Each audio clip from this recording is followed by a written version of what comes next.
definitely didn't plan to run a hospitality house or a nonprofit. When I was going to college, I went to college and got a math teaching degree and was a math teacher for 29 years. I was actually a teacher when we started Hunter Hospitality House, and for about 7 years, I would do the book work, after teaching. Um, I was able to take an early retirement and do this.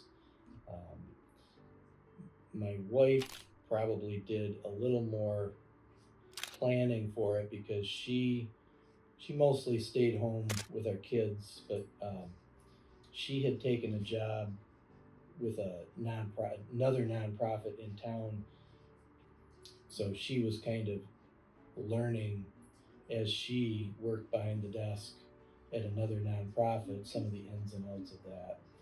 We went into it just with a lot to learn and probably still have a lot to learn.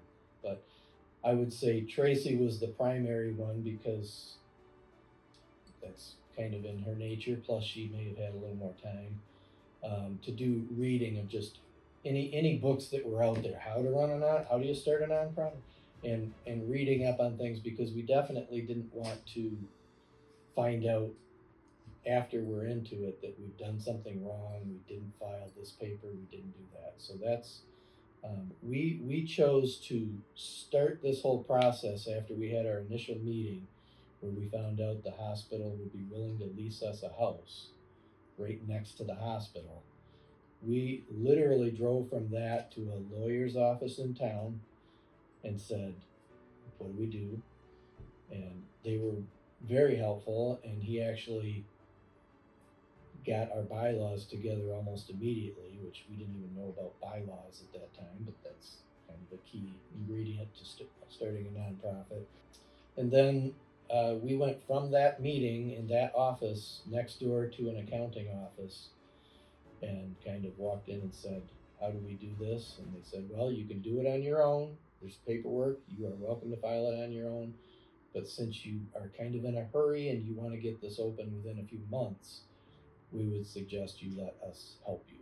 We did that, and it did go very smoothly. We've heard from other nonprofits that they did it themselves, and there was a lot of refiling of paperwork and delays. And we were up and running within 6 months with a board of directors that we formed, and we've met every month since 2011. Obviously, the faces have changed, but the goal is the same. My job initially, because my wife and I just started this without really having money or knowing how to do anything, I would do a little bit of everything from mowing the grass to I was the manager and registrar and bookkeeper and groundskeeper and handyman when things break down, because just like things break down in your house, things break down in our 3 houses plus my own house. And so I've gotten better at that. I would say the thing I do every day is bookkeeping, entering the books, staying on top of that. The number one priority is the guests, because I also take the phone calls for guest registrations. And I don't want them, sometimes they've already called the office, gotten a message, had to call my cell after that. I don't want that to go to voicemail. I want to get to them as fast as I can. Usually within half an hour, I'm at the house to get them registered and get them comfortable, and then I can go back to what I was doing. So the priority would be guest-related things. But the main job day to day, though, was the bookkeeping, because I've learned you don't want to fall behind in that, which is where I happen to be right now because I'm coming back from a week off. It's better to just stay on top of it. So just entering daily expenses, handling donations that come in, processing those.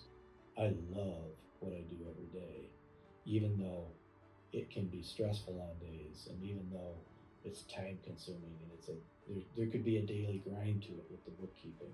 Having had a career in teaching where you're always dealing with what you want to teach, student behaviors, needy kids who just need some attention, and they get it good ways or they get it bad ways, and you're always multitasking because there's always someone asking something here when you're doing this, and then if you haven't taught, everyone was a student, so everyone thinks they know what teaching is about, but having actually been a teacher, you learn that it's super fun and super maddening and super infuriating, and you just go through all kinds of stress as a teacher. The stresses I have in this job are very different, and I guess after 29 years of having to be in a certain room for that time period, and now I have houses, and if I'm like, oh, you know what, I should mow the lawn at the other house, and I don't have a call, I can go mow the lawn at the other house. So that independence that I have of being able to make those decisions for myself and prioritizing the needs and what has to be done. When I'm very frustrated in this job, I remind myself of that, and I think back to one rough school day I had, and my worst day at Hunter House is so much better than my worst day of teaching. And what could be better than helping people?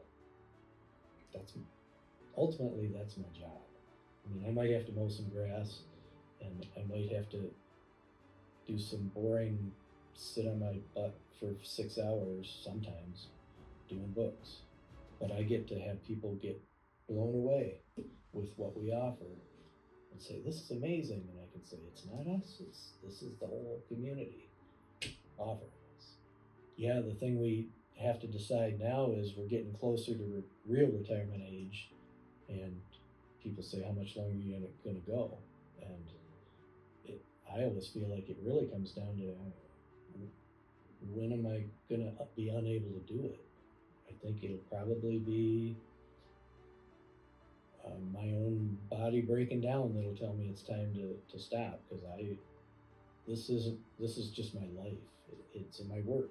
It is my occupation, but this is, after having a week's vacation, it's kind of a relief to come back to work and do what I want to do.